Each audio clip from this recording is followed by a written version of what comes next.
Good afternoon. I'm John Shaw, the director of the Paul Simon Public Policy Institute. Thank you for joining us for a very special day, the Day of Giving. I'm delighted to be here representing the Institute, as well as my colleague, Victoria. Hi, my name is Victoria Geitz, and I'm the Associate Director for the Paul Simon Public Policy Institute. And as John said, we are so excited to be here today for the 5th annual SIU Day of Giving and share with everyone viewing and watching us what the Institute has been up to this past year. You know, the Paul Simon Public Policy Institute was established at SIU by Senator Simon himself back in 1997. And while our roots are firmly in Southern Illinois, the impact of the Institute stretches far beyond the region and the state and even our country. When the pandemic hit last year, it changed the way all of us work, interact, and recreate. Yet despite these changes, we at the Institute remain committed to continuing our essential programming and pivoting to launch new initiatives that have enhanced the Institute and raised the awareness of Southern Illinois University. And John's going to share some of those initiatives with us. Right. Yeah. Well, one thing we'd like to talk about, we've launched a new series called Understanding Our New World. And it was based on the notion that, we are going to be living in a virtual world for some time. So we wanted to continue to have events in which we could talk to leading policymakers from across the country, state, and world.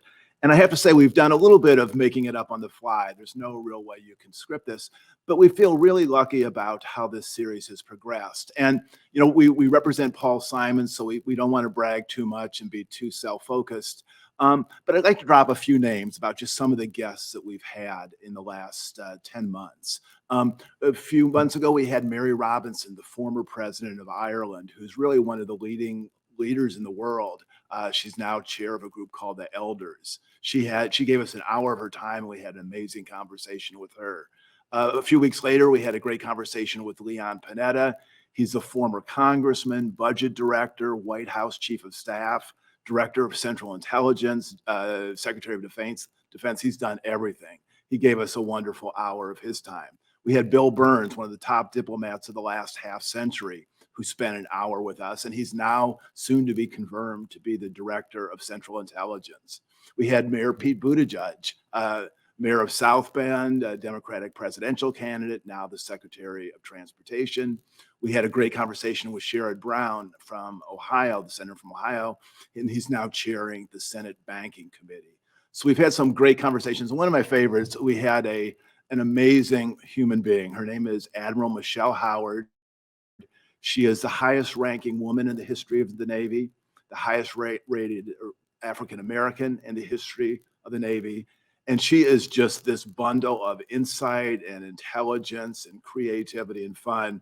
And we had an hour-long conversation with her that, if you're looking for something to do and want to spend an hour, I would suggest you look at that video. Not because I did anything. I just got out of the way and let her talk and just sort of explain her career as a trailblazer. But let me just give you a few of the numbers that might even kind of help give some context to this program. We've been doing this for about 10 months, as I said. And in the course of these 10 months, we've interviewed 4 presidents of major foundations, 3 presidents of major think tanks, 3 Pulitzer Prize winning historians, 2 former foreign ministers, which is equivalent to our Secretary of State, 2 directors of the Central Intelligence Agency, a college president, a former president of Ireland, a 4-star admiral, a 4-star general, a former mayor of Chicago, and a former deputy secretary general of the United Nations. And I will say we have not had to pay for these people. We've reached out to them and they've been gracious with their time. And given the power of Zoom, and we've had these guests join us from Stockholm, Sweden. We had a guest from Melbourne, Australia, from Dublin in Ireland, from Oxford in the United Kingdom. Throughout the United States, we've had a guest from Los Angeles, San Francisco, New York City, Washington, D.C., Seattle. We had a guest from Boston, Chicago, St. Louis. And we've been really gratified at just the scope of people who've watched our programming. We've had people watch from 44 different states in 24 different countries. And we've also had an Illinois component to this. We've invited and had conversations with Chris Welch, who's now the Speaker of the Illinois House, the Senate Majority Leader, the House Minority Leader, the Lieutenant Governor. We expect to be hosting a conversation very soon with the Governor of Illinois. and also the Poet Laureate of Illinois. So I think this shows just the enormous range of people that we are reaching. And let me just say one or two other things. I mean, we feel like we've launched some other good programs. We have a Meet the Mayor segment that's really important, in which we meet mayors from Illinois communities. We have a statesmanship program in which we've published a book, and I'm teaching a class, and we are going to launch a leadership award in Illinois in this coming summer. And also we've hosted a summit called Renewing Illinois. So we feel really good about just the range of programs we've been able to work on during this time of COVID. Yeah, and in addition to these initiatives that John has outlined, the Institute remains committed to one of the legacies of Senator Simon, which was his commitment to the next generation of public service leaders and students. So at the core of what we do at the Institute, we also provide graduate fellowships, paid internships for SIU students, and we also host 5 scholarships, and where we award over $10,000 each year to deserving Salukis. And none of these opportunities would be possible if it was not for the investment and generosity of our donors near and far to help make these really come to life. And John and I actually last week had the opportunity to chat with 6 of our interns, 5 of which are in Springfield at the Capitol, taking part in hybrid internships with legislative leaders at the Capitol and getting the experience to work firsthand in legislation and even work alongside some SIU alumni who are there. Even one of our former interns popped into our call, and it's great to see that network being able to be built for our students at SIU. In addition to that, the Institute also hosts a registered student organization, our student ambassadors, and they help elevate our work with the student body, but also we give them the opportunity to put on programming about policy issues that are interested to them. And just last week, they hosted their first Zoom event with Carbondale City Councilman Jeff Doherty, and it was really exciting to see these students be able to gain the experience putting together a program from start to finish, extending the invitation to the speaker, moderating the program, and doing all the marketing. And we are really inspired by the passion that we see with our students and how much they want to get involved with public policy and public service. So I believe now we're going to have 2 videos coming up with 2 of our students who are part of our student ambassador group.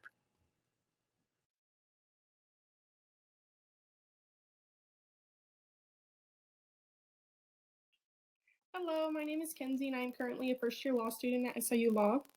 I graduated from SIU with my bachelor's in political science in December of 2019. The Paul Simon Public Policy Institute Ambassadors was the first student organization that I joined during undergrad, and I was also able to be a student worker at the Institute during undergrad. Now I'm grateful to be the current president of the Paul Simon Public Policy Institute Ambassadors. Not only has the ambassadors helped me make friends, but I've also been able to network with the different speakers and professors that the Institute has hosted. I was also fortunate enough to receive the Jean Hurley Simon Scholarship through the Institute, which helped to take away some of the stress that comes with getting a college education. This was really meaningful to me because Jean Hurley Simon is an incredible, strong, intelligent role model for young women like me. My involvement with the Paul Simon Public Policy Institute has been one of the highlights of my time at SIU, and I'll forever be grateful for all the opportunities that I've been given at the Institute.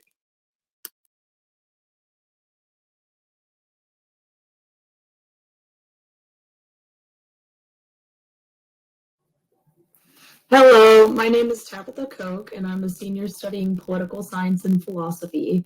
I am super grateful for all the opportunities that have been provided to me by the Paul Simon Institute. I'm a proud ambassador, I'm a scholarship recipient, and currently I am working as a Denuncio intern for the Carbondale City Manager's Office, where I get to see more what the day-to-day looks like in local government. I just wanted to say a big thank you to everyone at the Institute who has supported me during my undergraduate education and to the generous donors who make the work they do possible.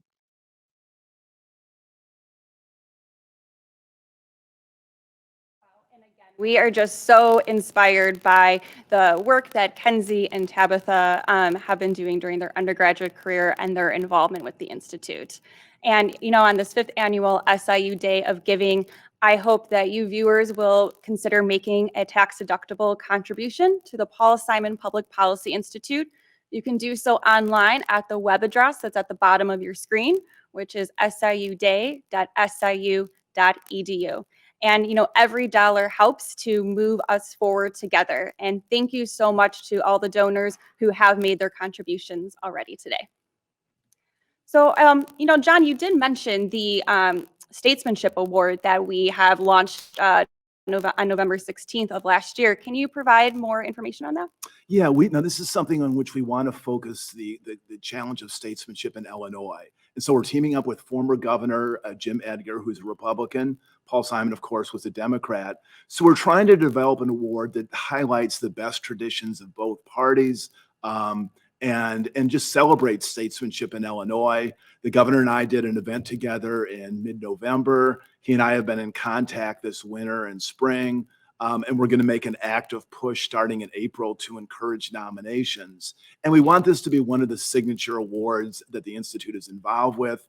And I think it really reflects the best of Paul Simon, and actually shows, Victoria's talking about students, just shows students that careers in government can be honorable, that people can have amazing careers, be acknowledged for it, and be really successful. So we think this is an award that Senator Simon would have appreciated. Governor Edgar has said that he's gratified to be partnering with us on this. And the governor and I did radio broadcasts across the state and have written op-eds. And this is going to be something that we're really proud of going forward. Great. And John, what inspired you to really focus at the Institute on the study of statesmanship? Because I know we last year published the book, Restoring American Statesmanship, A Citizen's Guide. Can you tell us a little bit more about that? The book, by the way, is right here, and you can get it at the Institute. Just get in touch with us. We have lots of copies, and we'd be glad to send it to you. And it actually comes from just my own experiences. I was a reporter for 25 years in Washington and have written a few books on leadership. And it seems to me that there's this really kind of desperate desire, particularly by students who look at our politics now and are disappointed, to aspire for something better. So our focus on leadership and statesmanship is to help elevate the notion of high-level leadership and celebrate statesmanship in the United States, in Illinois, internationally too. I'm teaching a class. In fact, I'm going to be going from here to the class where we're going to be talking about Eleanor Roosevelt and her national, international leadership and statesmanship. So that's one of the things, again, I think Senator Simon would be really proud of, is the way that we're pushing this notion of really elevated leadership and statesmanship. Great. And you mentioned before some of the work that the Institute has been doing in regards to the state. Can you touch a little bit more on our Renewing Illinois initiative? Yeah, we have a Renewing Illinois initiative in which we began by hosting a student summit in 2019. We had students from across the state, 9 or 10 colleges, 35 students. We had wanted it to be an annual event on campus. We were gearing up for it last spring. COVID hit, so we had to do a truncated virtual program last year. We may have to do it virtually again this year. But this is going to be one of our really major initiatives, is to bring students from across the state on campus to come to the university, spend time together, talk about the future of Illinois, develop some practical strategies, and also to get to know each other and to build kind of a network of Simon Summiteers, we call them. So people from around the state who come together for this summit and help think about the future of Illinois.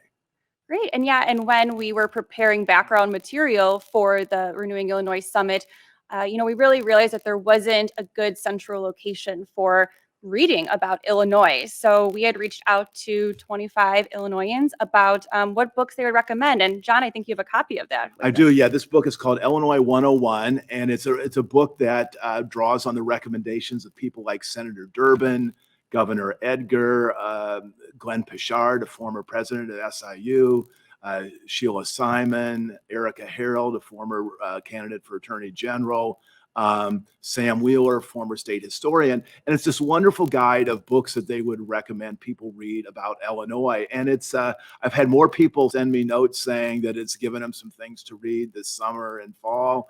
And I hope it is a useful guide for the people of Illinois. Great. Thank you so much, John, for sharing that. And we hope you'll be able to take advantage of some of the resources. And thank you to everyone for joining us for this Ballot Point Institute and for making your donation and supporting SIU on this SIU Day of Giving.